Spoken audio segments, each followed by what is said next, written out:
Kisah Orang Kudus. Hari ini, tanggal 12 Maret. 1. Santo Theophanus. Biarawan dan sejarawan.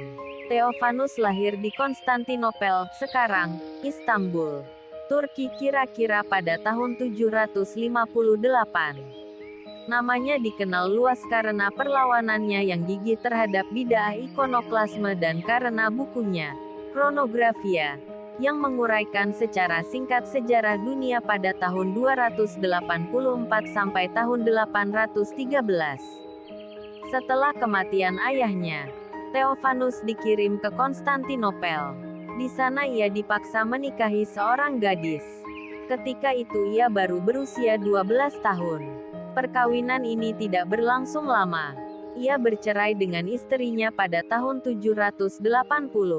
Karena ia bercita-cita menjadi seorang biarawan. Dalam hidupnya sebagai biarawan, Theophanus dikenal sebagai seseorang yang rajin berdoa, berpuasa dan bertapa. Ia kemudian mendirikan sebuah biara pertapaan di Gunung Sigrino, dekat Cyzicus, Asia Kecil dan sekaligus menjadi pemimpin biara itu. Pada tahun 787, ia menghadiri Konsili Nicea kedua yang menegaskan kebenaran penghormatan kepada gambar-gambar kudus. Penegasan Konsili Nicea kedua ditentang oleh Leo kelima, Kaisar Bizantium. Leo melancarkan kampanye perlawanan terhadap ajaran konsili yang membenarkan penghormatan pada gambar-gambar kudus dan patung-patung. Untuk maksud itu ia berusaha memperoleh dukungan dari Theophanus. Tetapi Theophanus dengan tegas menolaknya. Akibatnya, Theophanus ditangkap dan dipenjarakan selama 2 tahun lamanya, lalu dibuang ke Samothrace. Di sana Theophanus meninggal dunia pada tahun 817. 2. Santo Gregorius pertama, Paus dan Pujangga Gereja. Gregorius pertama dikenal sebagai paus pertama yang memaklumkan dirinya kepada dunia sebagai kepala gereja Katolik seluruh dunia. Ia memimpin gereja sejagat selama 14 tahun, dan dikenal sebagai seorang paus yang masyhur pada awal abad pertengahan, serta bapa gereja Latin yang terakhir. Ia memelihara kaum miskin dan dengan gigih melindungi mereka dari para penjahat. Ia memprakarsai pengiriman misionaris ke Inggris dan Eropa dan menulis banyak buku yang bernilai tinggi. Gregorius lahir di Eropa pada tahun 540. Ibunya Sylvia dan 2 orang tantenya, Tarsila dan Aemiliana, dihormati pula sebagai orang kudus di dalam gereja. Ayahnya, Gordianus, tergolong orang yang kaya raya, memiliki banyak tanah di Sisilia, dan sebuah rumah indah di lembah Bukit Coelian di Roma. Selama masa kanak-kanaknya, ia mengalami suasana pendudukan suku Goth, Jerman atas kota Roma, mengalami berkurangnya penduduk kota Roma dan kacaunya kehidupan kota. Meskipun demikian, Gregorius menerima suatu pendidikan yang memadai. Ia pandai sekali dalam pelajaran tata bahasa, retorik dan dialektika. Karena posisinya di antara keluarga-keluarga aristokrat bangsawan, sangat menonjol.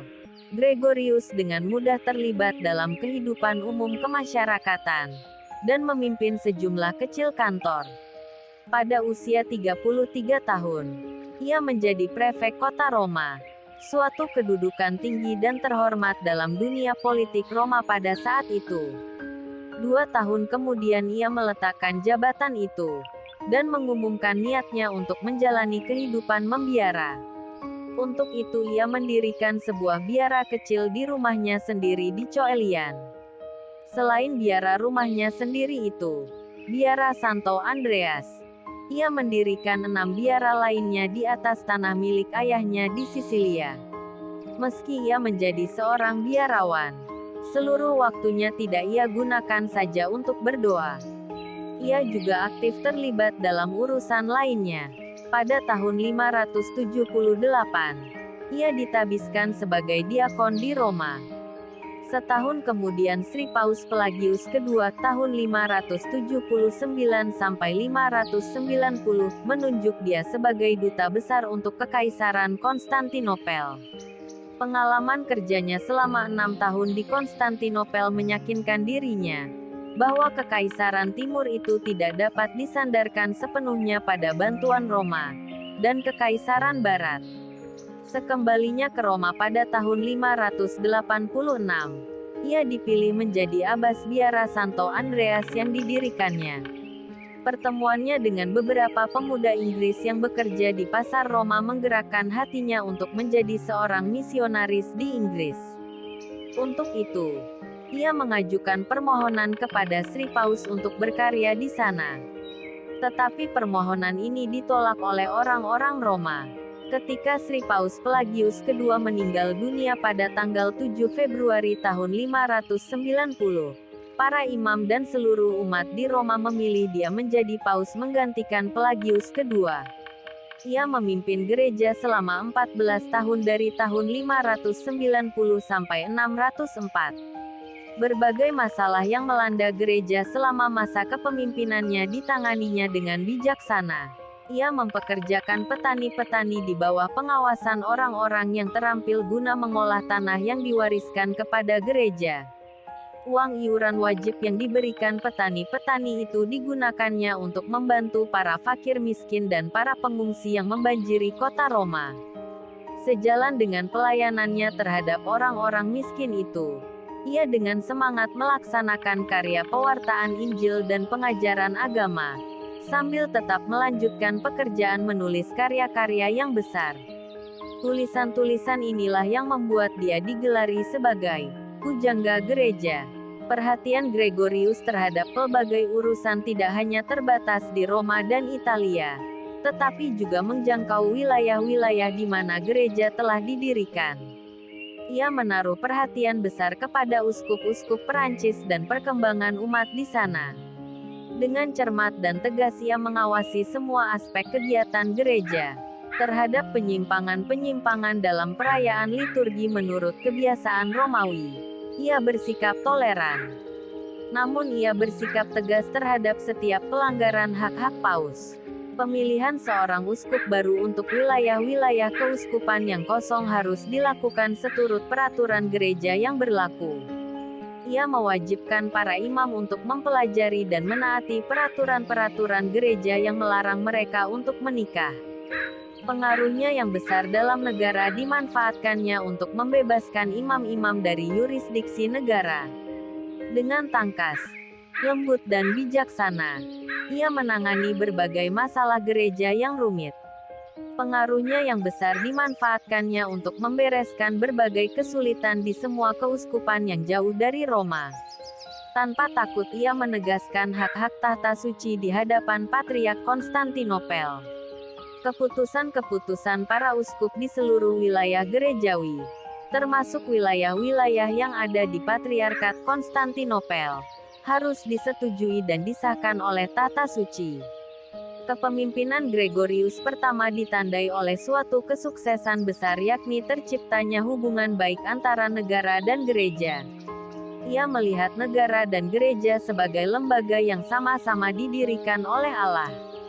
Oleh karena itu, keduanya harus bekerja sama dan saling mendukung dalam semangat kesatuan, meskipun harus tetap mengenal batas-batas wewenang masing-masing. Paus dan Kaisar sama-sama diangkat untuk melayani masyarakat Kristen yang sama. Pergolakan-pergolakan besar yang terjadi pada abad ke-6 membuat Gregorius berkeyakinan bahwa negara harus bertindak sebagai kekuatan duniawi dari gereja dalam menghadapi tantangan-tantangan bid'ah dan penyembahan berhala. Ia tidak memberi suatu kesempatan pun kepada para penguasa timur dalam hal-hal yurisdiksi spiritual, walaupun ia sendiri selalu menerima kuasa sipil dari kaisar. Dalam urusan negara, Paus Gregorius menghargai Kaisar Konstantinopel sebagai wakil Allah. Dia sendiri di Italia selalu tampil dalam pakaian kebesaran semi-kaisar. Kewibawaan kaisar-kaisar pada masa itu, baik di Roma maupun di Konstantinopel sangat menurun. Hal ini mendorong Gregorius untuk menjalin hubungan dengan raja-raja Lombardia Jerman, yang menguasai seluruh Italia Utara. Ia mengadakan perjanjian-perjanjian dengan Ariulf, Raja Lombardia dari Spoleto, dan menyatakan diri sebagai pemimpin pertahanan kota. Hal ini diketahui oleh Romanus, wakil kaisar di Italia. Segera Romanus mengumpulkan sejumlah besar serdadu untuk membebaskan beberapa kota dari penguasaan orang-orang Lombardia, tanpa mengindahkan kuasa Paus dan perjanjian perdamaian yang telah diadakan dengan Ariulf. Tindakan Romanus ini menimbulkan amarah Ariulf, karena melanggar perjanjian yang telah diadakan dengan Paus. Ia berangkat ke Roma untuk membereskan persoalan itu. Paus berhasil menenangkan hatinya dan memberinya sejumlah besar uang dari kekayaan gereja bagi kepentingan pelayanan terhadap orang-orang miskin. Setelah itu, Paus berusaha menciptakan suatu perdamaian yang langgeng dengan orang-orang Lombardia. Untuk itu ia melibatkan wakil dari Kekaisaran Konstantinopel, Romawi dan Lombardia. Dalam tindakannya, Paus benar-benar menampilkan diri sebagai seorang pangeran duniawi, yang mempunyai pengaruh besar di antara kaisar-kaisar. Ia berkuasa menunjuk gubernur-gubernur kota. Sebagai seorang bekas pertapa yang menjadi paus, Gregorius mempunyai perhatian besar terhadap perkembangan komunitas-komunitas monastik. Ia mendorong orang-orang kaya untuk mendirikan rumah-rumah biara yang baru. Ia pun membatasi pengawasan gereja terhadap komunitas-komunitas itu, hanya dalam hal-hal hidup rohani. Dengan berbagai cara, Gregorius mendorong pertumbuhan iman umat dan perkembangan kehidupan beragama di seluruh gereja. Salah satu prestasi terindah Gregorius adalah menggalakkan kegiatan-kegiatan misioner demi pertobatan orang-orang yang masih kafir. Ia memprakarsai dan mengarahkan misi kepada pertobatan orang-orang Inggris. Untuk itu, ia mengangkat Agustinus, pemimpin biara Santo Andreas yang didirikannya untuk memimpin misionaris-misionaris ke Inggris. Kemudian, Agustinus ditabiskan menjadi uskup Canterbury, Inggris. Karena para misionaris ini sangat berhasil di Inggris, mereka selanjutnya melayangkan pandangannya ke Jerman dan Skandinavia. Gregorius berusaha sekuat tenaga menumbangkan kekafiran di Perancis dan Jerman, memberantas Arianisme di antara orang-orang Lombardia dan Visigot. Di Afrika Utara, usaha-usaha misioner diarahkan kepada melawan heresi Donatisme yang mengajarkan bahwa sakramen-sakramen yang dilayani oleh imam-imam yang tidak pantas adalah tidak sah.